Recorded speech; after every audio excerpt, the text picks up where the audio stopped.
Graça e paz, irmãos.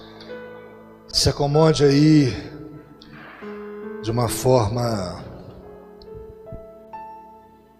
bem confortável. Eu quero te convidar a abrir a palavra para Deus falar com você. Deus precisa falar com você. Deus precisa falar na terra.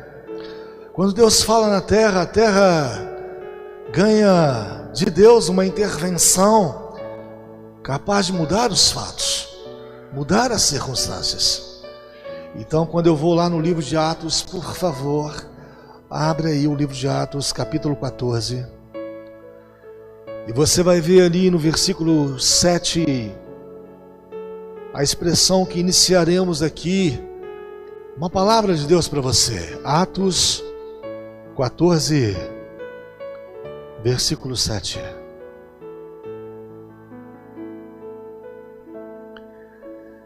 Conta a história enquanto você vai se localizando, que aí Barnabé e Paulo estavam pregando e devido às ofensas, às ameaças, eles fugiram aí para Listra e Derbe, uma cidade. E lá, fazendo o que eles estavam fazendo, quando estavam fugindo, deram continuidade à pregação, não pararam. Pregavam, sofriam ameaças, fugiam e continuavam pregando. Por que isso? Por que não pararam? Por que não desistiram? Essa ideia de fugir é tão ruim, essa ideia de ameaça é tão ruim, essa ideia de ser realmente tido como alguém que está sendo pressionado é tão ruim. Mas o texto bíblico diz que em Listra e em Derbe eles continuavam a pregar. Então o versículo 7 diz assim, leia comigo em Atos capítulo 14, versículo 7, diz assim: e ali pregavam o Evangelho. Paulo, Barnabé pregaram o Evangelho. Parece que o Evangelho tinha que ser pregado, tinha que ser exposto, externado, divulgado para as pessoas. Por que o Evangelho tinha que ser pregado? Parece que Paulo tinha consciência, Barnabé também, de que a pregação do Evangelho era a chance que as pessoas possuíam, porque o Evangelho confrontava as pessoas, dizia o que as pessoas de fato eram, levantavam as pessoas, apontavam caminhos, davam direções. É interessante, é algo realmente notável verificar a disposição de Paulo em pregar. Mas ele fazia tudo isso pela consciência do efeito, do resultado que o Evangelho trazia para as pessoas. Erguia, tirava, punha, recolocava, encaminhava, curava, libertava, soltava. E o Evangelho ia dentro dessa ótica. Ali diz o texto assim, e ali pregavam o Evangelho, e ali Paulo estava pregando o Evangelho, e ele pregava o Evangelho sem dúvida alguma baseado no Cristo ressurreto. Deus vive, gente, Deus vive. E Paulo dava seguimento a essa história, que não era uma lenda, que Cristo havia ressuscitado, e dizendo para as pessoas, não só vive, mas Cristo liberta as pessoas dos seus cativeiros, dá vista aos cegos e ressuscita os mortos. Isso empolgava Paulo, empolgava Barnabé, empolgava toda a comunidade cristã no primeiro século, e as pessoas tinham isso em mente e no coração. A Bíblia diz no versículo de número 8 que tinha ali uma pessoa, um varão leso dos pés, coxo, desde o seu nascimento. E diz o texto, e usa uma palavra, eu acho uma palavra forte para uma pessoa, nunca tinha andado. Irmãos e irmãs, nunca, é muito tempo, nunca. E a Bíblia faz referência sobre essa pessoa e sobre a sua deficiência. Deficiência é coisa fácil de encontrar, às vezes não é uma deficiência física, é uma deficiência da fé. Tem gente que não está conseguindo crer. Às vezes é uma deficiência emocional. Tem gente que emocionalmente está arrasado, frustrado ou frustrada, anda por andar, vive por viver. E essa prisão, diz o texto, nunca, eu achei muito forte essa palavra, permanecia nele e não saía dele. Que prisão era essa? Como essa prisão realmente tinha esse poder de dar a ele uma condição de perceber que nunca ele poderia andar. Imagine só, algo selado, algo decretado. Ele não conseguiria de fato andar. E ainda que se esforçasse, e ainda que tivesse alguém que o amasse muito e desejasse, através do amor, fazer alguma coisa por ele, isso não seria resolvido. Meu Deus, que situação constrangedora, muito ruim de se viver. A definição que você tem olhando para o texto é que aquela situação era uma situação irreversível. Olha para você. Eu vejo que você vê algumas coisas. Eu vejo que você percebe algumas coisas. É claro que você faz, através dos seus raciocínios, certas reflexões, e vocês chegam a certas conclusões. Aquilo não dá. Não vou conseguir.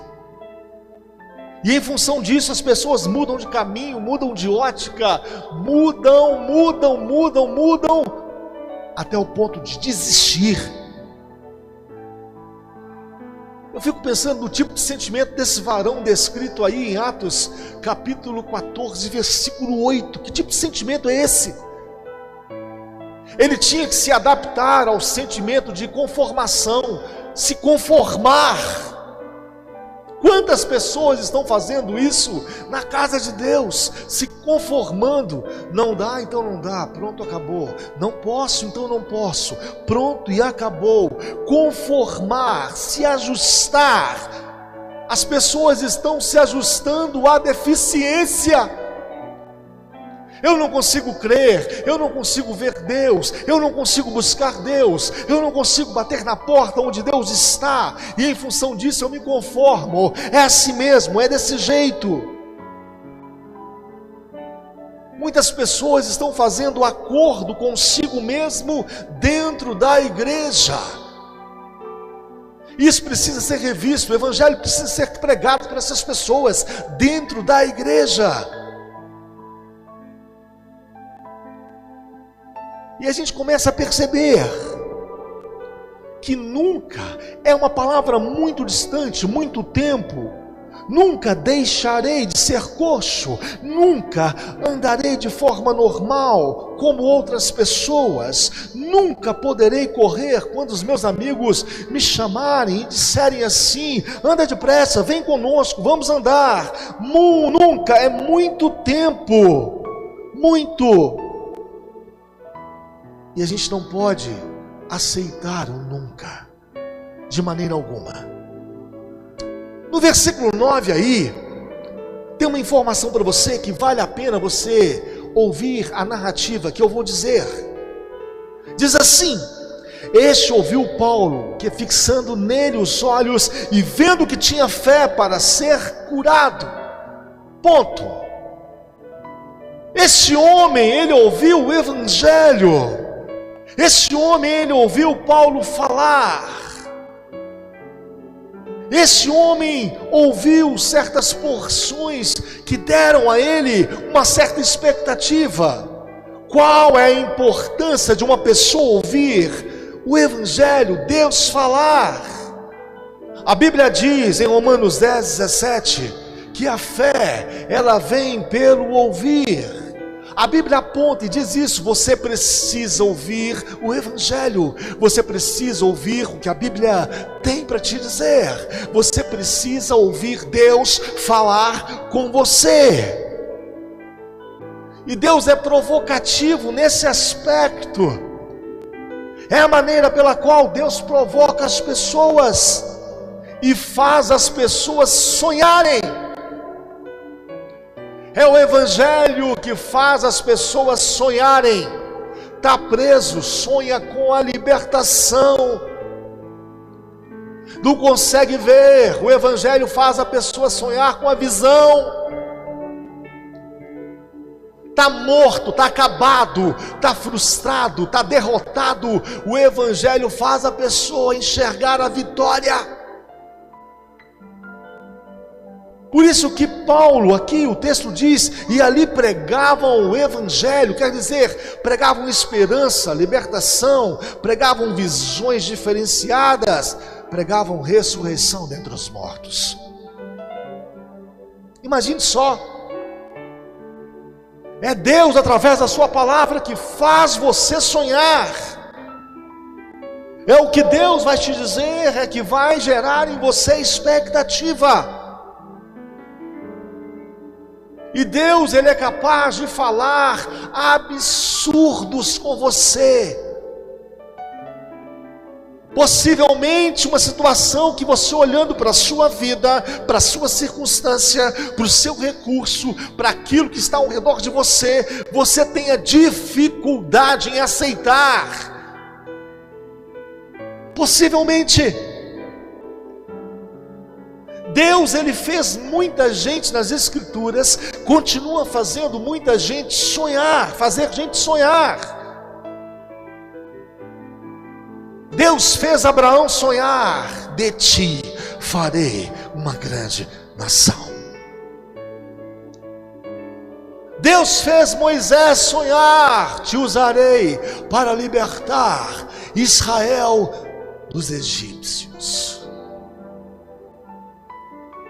Deus fez Mateus sonhar: siga-me. Deus fez Pedro sonhar: cuida das minhas ovelhas. Então é o que Deus diz que faz com que as pessoas sonhem, criem expectativa, ainda que seja um absurdo, algo descomposto de lógica, fora dos raciocínios, mas a Bíblia diz através do Espírito de Deus, em 1 Coríntios capítulo 2, versículo 14, que o homem natural não entende essas coisas. Além de não entender, considera essas coisas como loucura. Deixa Deus falar loucuras com você. Ele é capaz de sustentar, de garantir, de manter, de iniciar o processo, de estar no meio do processo, de finalizar o processo, tudo porque Ele é Deus, e Ele pode fazer isso. Mas o homem natural, além de desprezar, de não entender, de considerar como loucura, o homem natural não consegue participar disso. Por isso que o Evangelho precisa ser pregado, para que o homem saia da sua condição natural, ganhe espiritualidade, ganhe uma nova formatação interior. Deus, fala com esse povo. Deus, em nome de Jesus, deixa esse povo perceber o Evangelho. Paulo pregava fugido, mas sabia, tinha consciência: eu tenho que pregar, porque é a única chance que esse povo tem nessa terra.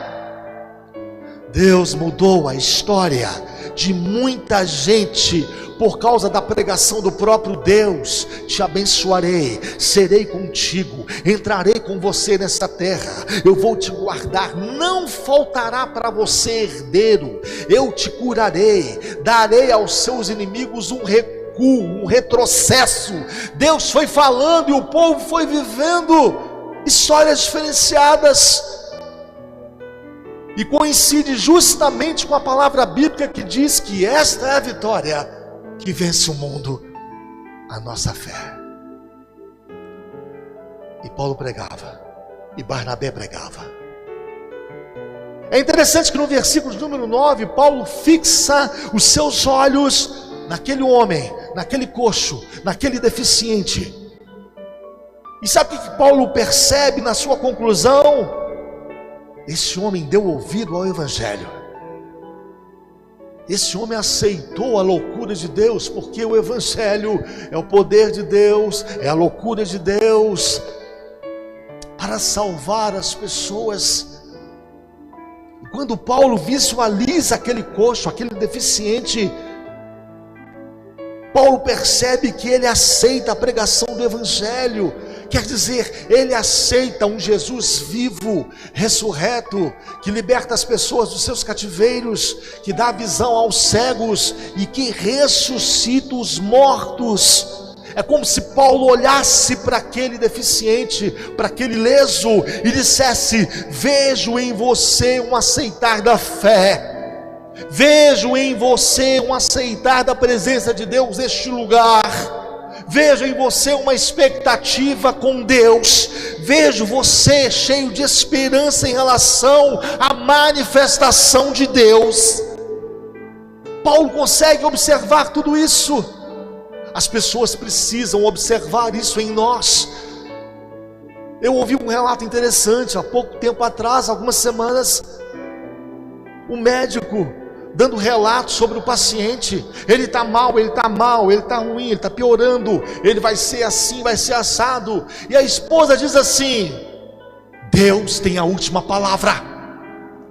Quem quisesse ouvir, quem quisesse ver, ia ver que aquela mulher estava dizendo o seguinte: eu tenho expectativa em Deus, eu espero em Deus, eu na realidade estou aqui aceitando a manifestação de Deus. Quando Paulo olha para aquele leso, é justamente isso que ele vê. As pessoas precisam ver isso em você. Você precisa demonstrar isso para as pessoas, que você tem expectativa em Deus, que você tem esperança em Deus, que você tem fé em Deus.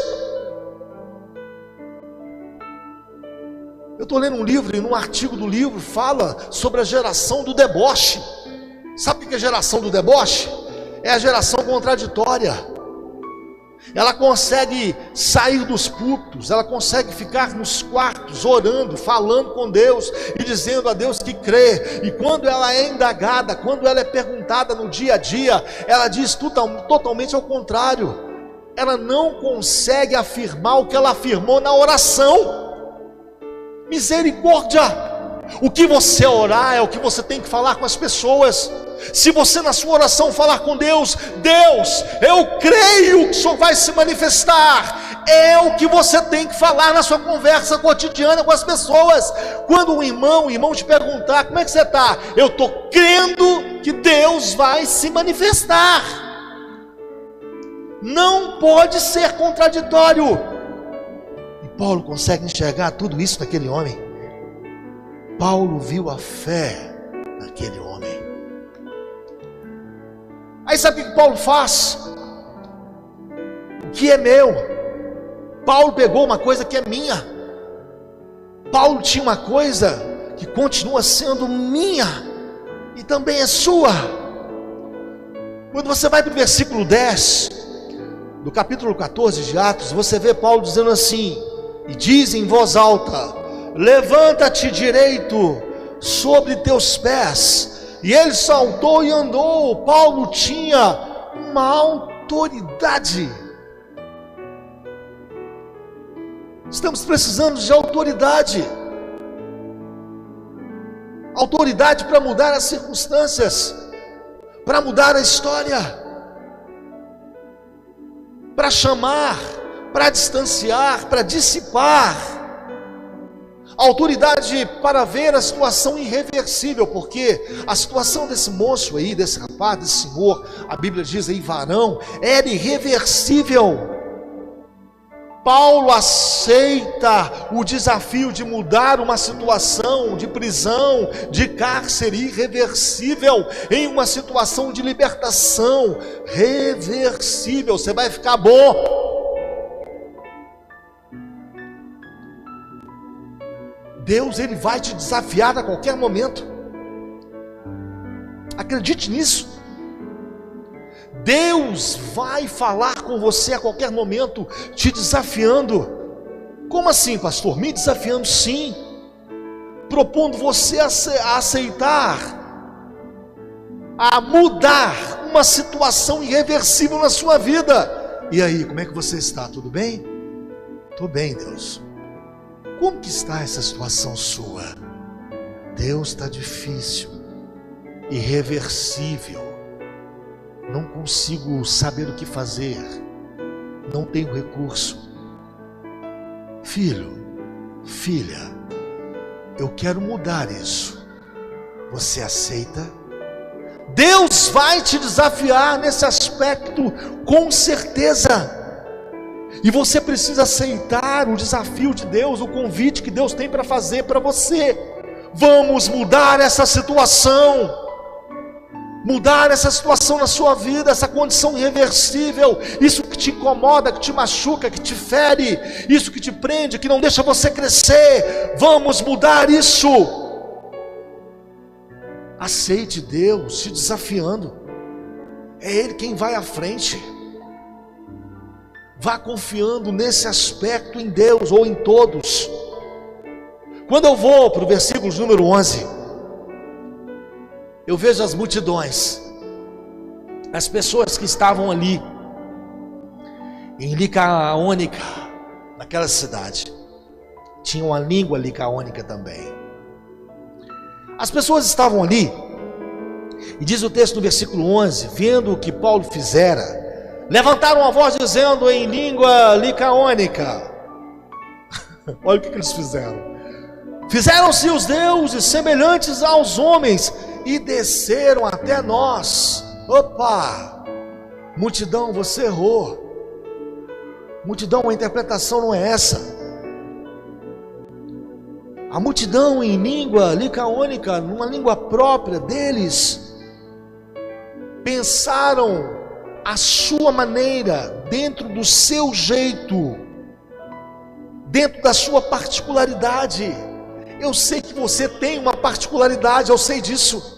Você tem uma particularidade, sei, entendo. E também sei que você muitas vezes quer fazer do seu jeito, da sua forma, da sua maneira. Só que Deus tem uma instrução para você. Deus quer se intrometer nisso. Do meu jeito, da minha forma, da minha maneira. A multidão gosta de fazer as coisas desta forma. E quando a gente faz da nossa forma, do nosso jeito, da nossa maneira, sem as instruções divinas, sem os conselhos que Deus tem para dar, isso quer dizer o seguinte: você está insurgindo, se levantando contra a sabedoria. Eles não esperaram a explicação que Paulo e Barnabé haveria de dar, e que posteriormente deu. Eles foram logo tirando as suas conclusões. Quem diz que você pode tirar logo as conclusões do que você está passando, do que você está vendo, do que você está vivendo? Deus tem um plano nisso, espere Ele falar com você primeiro. Porque Deus fala às pessoas. E quando você vai no versículo número 11, você vê que eles pegaram a interpretação errada. Fizeram-se os deuses semelhantes aos homens e desceram até nós. Eles tiveram uma crença errada, uma expectativa errada, uma fé errada. Eles estavam dizendo aí no versículo de número 12 que Barnabé era o deus Júpiter. Júpiter, na mitologia clássica, era aquela pessoa destinada a governar o mundo, o céu e a terra. Falaram isso de Barnabé. E como Paulo estava com a palavra, disseram que Paulo era o deus Mercúrio, porque o deus Mercúrio tinha a função de ser aquele que era mensageiro de Júpiter. Tudo errado. Ouve o que Deus tem para falar com você. Não faça, espere, não se adiante, deixa Deus mandar você ir. Espera. confundiram tudo. Talvez você esteja confundindo tudo. E quando a gente confunde, a gente não consegue dar glória a Deus. O que os homens fizeram com a devida glória a Deus aí no texto? Deus manifestou, curou, Deus levantou, Deus libertou, mudou a visão, e eles não conseguiram perceber que era Deus. Misericórdia, desconsideraram, desvalorizaram, não deram crédito, falaram de coisas que não sabiam. A gente precisa ficar atento a isso. No versículo 13, o sacerdote que estava lá, de Júpiter, já queria sacrificar touros e grinaldas a Paulo e Barnabé. Paulo dá um salto, pula. Paulo vê a necessidade de corrigir, Deus vê a necessidade de corrigir as rotas, os itinerários, os esquemas, as estruturas, a interioridade das pessoas. Paulo e Barnabé dão um pulo, um salto e tentam corrigir a visão. Vocês estão pensando errado, estão na realidade crendo de forma errada. Isso é uma ilusão, isso é na realidade algo que diz respeito a uma crença desperdiçada. Para com isso. Até para crer, a gente tem que refletir. Paulo, no versículo 15, começa a indagar e dizer assim: por que vocês estão fazendo essas coisas?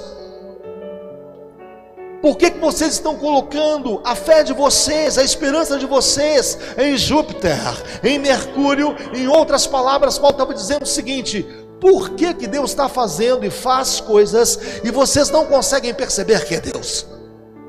Isso é muito comum no nosso meio. Porque Deus, Ele pode agir de várias formas, e uma das formas que Deus pode agir chama-se discrição. Deus, Ele entra em certos lugares, as pessoas não o percebem, Ele sai de certos lugares, e as pessoas não perceberam que Ele saiu.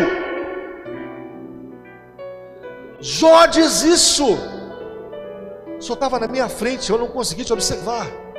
O Senhor foi lá para trás, eu não consegui te notar. Então nós temos um desafio. Claro que temos. E esse desafio que temos é justamente a nossa condição de pegar o Evangelho, se apropriar do Evangelho, que tem instruções, daquilo que Deus vai falar com você. Espera. E fazer disso exatamente o que Paulo e Barnabé fez no meio daquela multidão. Quando Paulo e Barnabé pulam no meio daquela multidão, Paulo e Barnabé começam a falar: existe um Deus vivo, não é Júpiter, não é Mercúrio, não, vocês estão equivocados. Existe um Deus que fala com as pessoas, que pensa, um Deus que sente, um Deus que anda no meio das pessoas, um Deus que se manifesta, um Deus que fica com as pessoas, um Deus que ama as pessoas, um Deus que tem instruções. E Paulo, justamente na sua fala, inverte a situação. Não é Júpiter. Essa cura, esse rapaz, esse varão, ele foi curado, não foi por Júpiter. Quando a igreja não consegue dar a glória a Deus, está tudo errado. A igreja, ela foi feita, ela é criada, ela é mantida, ela é sustentada, ela é garantida para dar glória a Deus. E eu quero finalizar, e essa finalização vai dizer respeito a você. E é muito interessante você ouvir o que eu tenho para te dizer. No versículo 16, diz o texto assim: o qual nos tempos passados deixou andar todos os povos em seus próprios caminhos. Você pode ter um caminho próprio, seu. O Salmo 32, versículo 8 tem uma promessa em relação a esse próprio caminho que você tem. O Salmo 32, versículo 8 diz assim: instruir-te-ei. Eu tenho uma instrução para você. Ensinar-te-ei, quer dizer, eu preciso deixar você com um aprendizado num caminho que te favoreça. Te darei conselhos, e debaixo das minhas vistas eu vou te guiar. Aí o próximo versículo fala assim: não seja como uma mula. Não estou chamando ninguém de mula, nós não somos mula, é uma analogia. Não seja como uma mula que só obedece através das rédeas, dos cabrestos. Tem que colocar rédea e cabresto para ser guiado. Não seja assim. Aí, diante desses fatos, você vai entendendo que Paulo vai explicando à multidão justamente isso. Que tem um caminho sim, você pode ter seu caminho sim, você pode ter sua vida sim, mas Deus quer participar dela, Deus quer entrar nela, Deus quer fazer com que essa sua vida tenha orientações, Deus quer fazer com que essa sua vida tenha instruções, tenha conselhos. E Deus, Ele fica realmente desejoso de participar da sua vida. E a gente tem os caminhos que são nossos, que são próprios. E quando Paulo explica isso à multidão no versículo 16, o qual nos tempos passados deixou andar todos os povos em seus próprios caminhos, mudou, agora ele está aí, quer participar, a graça veio, Cristo é o nosso Redentor, quer participar de uma forma tal, de uma maneira tal, que Ele faça da sua vida uma vida suave. Guarde essa palavra, suave. Para que essa vida pesada? Para que essa vida contristada, humilhada, frustrada, desesperada? Ao contrário de esperança. Para que?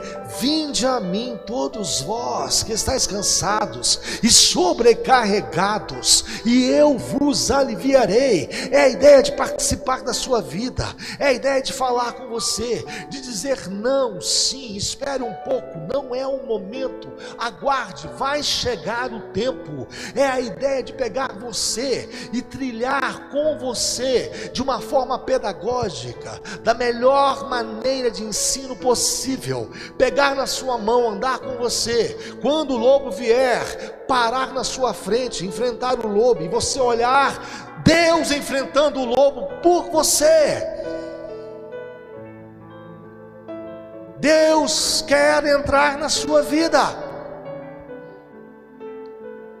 Deus vai te desafiar a mudar coisas que você está achando que são irreversíveis, pela palavra que Ele tem para te dizer. Você vai aceitar a minha palavra? Você crê na minha palavra? Eu estou te dizendo que isso vai mudar, você aceita? Eu estou crendo que isso vai melhorar, você aceita? Eu estou te dizendo para você que as coisas serão renovadas, você aceita? Deus desafia as pessoas a fazerem isso. E nós temos muitos exemplos na Bíblia a este respeito. Eu tenho que finalizar. E eu vou finalizar no versículo 27. Vai lá comigo, por favor. Versículo 27. Eu quero ler esse versículo com você. Você viu a história de Paulo? Deixa eu contar rapidamente para você. Ele foi escorraçado, foi designado para uma outra cidade, e ali ele não parou de pregar o Evangelho. Pregou. O Evangelho que salva as pessoas, que liberta as pessoas, que dá vista aos cegos e que ressuscita os mortos. Tinha um homem lá leso, um homem com problema deficiente físico, tem muitos problemas emocionais, espirituais. O problema estava lá.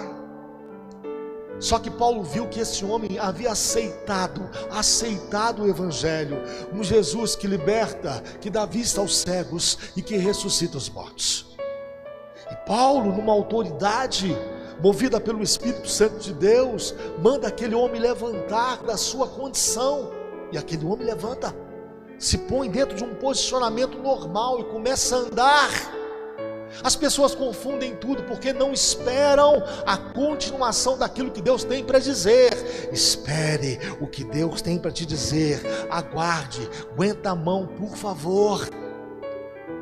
Como as pessoas não esperaram, Paulo intervém, Paulo e Barnabé, e começa a falar: não, vocês estão errados, tem um Deus vivo que pensa, que sente, que age, que ama vocês, que tem um plano na vida de vocês. Estão loucos? Que negócio de Júpiter é esse? Que negócio de Mercúrio é esse? Aí depois dessa história toda, Paulo retorna para a comunidade, para a igreja. E aí nós vamos ler o versículo de número 27 e finalizar. O versículo 27 diz assim: e quando chegaram e reuniram a igreja, o evangelho saiu fora da igreja, viu? O que Deus te fala não é para ficar só aqui dentro não, viu? É para ir lá fora, é para ter efeito lá fora, é para trazer a situação irreversível e convertê-la lá fora. Aqui você alimenta, lá fora você batalha, você luta. E diz o texto assim: e quando chegaram e reuniram a igreja, diz o texto assim, relataram quão grandes coisas Deus fizera por eles e como abrira aos gentios a porta da fé. Sabe o que aconteceu? O evangelho foi para fora, foi para o serviço, foi para a escola, foi para casa, e lá Deus operou de uma forma, de outra. O evangelho curou, deu visão, ressuscitou, o evangelho amparou. E baseado nisso, a igreja se reuniu. E sabe o que aconteceu? A conversa, o discurso, o tipo de conversa que foi feito era o relato da manifestação de que Deus havia se realmente manifestado. As bênçãos eram contadas na igreja. As conversas que as pessoas tinham eram as conversas das ações do Espírito Santo de Deus em relação ao que Ele fez, as visões que Ele deu, a palavra profética que liberou, as situações espirituais que realmente foram estabelecidas ali. E a gente vai conversando com as pessoas. Não tem isso, a gente tem que mudar isso. As pessoas conversam e conversam dentro de uma ordem natural. Como que está a vida? A vida está muito difícil, a vida realmente está muito problemática, eu não sei o que fazer. Não! Paulo, Barnabé voltam para a igreja para falar: Deus se manifestou, Deus agiu. O cara tinha lá uma situação irreversível, Deus converteu aquilo. E a igreja foi feita para isso, para contar os fatos que Deus faz lá fora. O marido, a esposa, o filho em situações difíceis, Deus agindo lá fora, Deus dando uma reversão ao irreversível. E as pessoas comentando isso, tudo bem, mas que comente isso no Zap, que comente isso no Face, que comente isso seja onde for, qual mídia for, mas que comente sobre a manifestação de Deus. Se isso não está acontecendo, a gente precisa mudar o conceito. A história é essa. Vai, Paulo, prega o evangelho. O evangelho cria um efeito, dando um conserto às coisas irreversíveis, e sofre, e tem peleja, e tem luta. Se reúne a igreja, o comentário, a fala, o assunto que se tem é que Deus se manifestou e ajudou as pessoas. Que Deus se manifeste na sua vida e te ajude que você ouça mais o Evangelho. Procure ouvir o Evangelho. Saia da Itatiaia. Saia da informação da Globo, da Record. Saia disso tudo. Pode ouvir como agregação, ouve. Leia livros, eu tenho bons livros. Mas ouça o Evangelho. O poder de Deus para as pessoas que creem. Que Deus te abençoe e fale com você a respeito do Evangelho. Amém? Posso orar por você? Amém. Deus, em nome de Jesus Cristo, Senhor, transmite a sua palavra para o seu povo. Fala, Deus. Fala através da situação criada pelo Senhor, onde as pessoas possam te perceber. Visita nos sonhos, na palavra profética, na leitura da tua palavra bíblica, na observação que podemos fazer aqui na igreja, lá fora. Visita o teu povo, prega o Evangelho através das pessoas, em nome de Jesus. Deixa as pessoas perceberem que tu és aquele que de fato liberta do cativeiro. E se tem alguma prisão física, uma prisão interior, uma prisão espiritual, Deus liberta em nome de Jesus.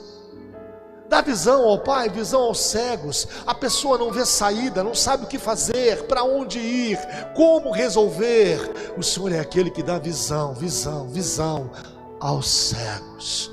Deixa essa pessoa enxergar uma saída, assim como o Senhor deixou Moisés enxergar a saída. Independente dos inimigos estarem atrás, dos lados e o mar à frente, deixa o teu povo enxergar, Pai, uma saída no Senhor. Ressuscita, Deus. Tem gente aqui que já deu por fim, já acabou o sonho, já não acredita mais, já não consegue, ó Deus, ter a esperança guardada no coração em relação ao Senhor. Perdoa os pecados e ressuscita os sonhos. O Senhor que faz brotar sonhos nos corações das pessoas, e esses sonhos vão se realizar. Esses sonhos, ó Deus, possuem garantia do Senhor, sustentabilidade do Senhor. Deus, ajuda o teu povo nessa situação de valor, guardar essa palavra no coração. Ajuda o teu povo, Deus. E esta é a vitória que vence o mundo. A nossa fé no Senhor, a nossa conexão com o Senhor, a nossa entrega ao Senhor, a nossa afeição ao Senhor, a nossa expectativa no Senhor. Aquele homem, esse varão do texto, ó Pai, de Atos 14, ele teve expectativa, ele sabia que o Senhor estava ali, e Paulo viu tudo isso. Deixa a gente ver nos irmãos esperança, deixa uns verem nos outros, ó Pai, uma palavra de esperança, de fé. Vai dar certo, porque Deus vai se manifestar. Muda esse cenário, porque nós precisamos que o Senhor interfira. E quando a gente achar que quer ter um caminho próprio, quando a gente fizer como o filho pródigo e desejar a herança e querer ir para uma terra longínqua, Deus não deixa a gente enxergar que o melhor lugar é junto ao Pai, é estar com o Pai, é viver com o Pai. Em nome de Jesus, intromete nos nossos caminhos, Deus. Ajuda-nos com as suas instruções, dá-nos os seus conselhos. E que não sejamos como as mulas que precisam de rédeas, de cabrestos. Livra-nos disso, dessa experiência. Mas ajuda-nos, ó Deus. E que assim a gente possa ter uma vida suave sim, ó Deus, mesmo diante do caos, mesmo diante dos desafios, porque o Senhor, ó Deus, fez uma promessa, e nós queremos essa promessa. Vinde a mim, estamos indo, Deus, vinde a mim todos vós que estáis cansados e sobrecarregados. Estamos cansados, estamos sobrecarregados, e o Senhor nos aliviaria. Essa é a promessa, então nós aceitamos essa promessa, aceitamos o seu alívio. Faça isso conosco, em nome de Jesus. Que Deus te abençoe e te dê uma boa semana. Deus tem um plano com você, para você, em nome de Jesus.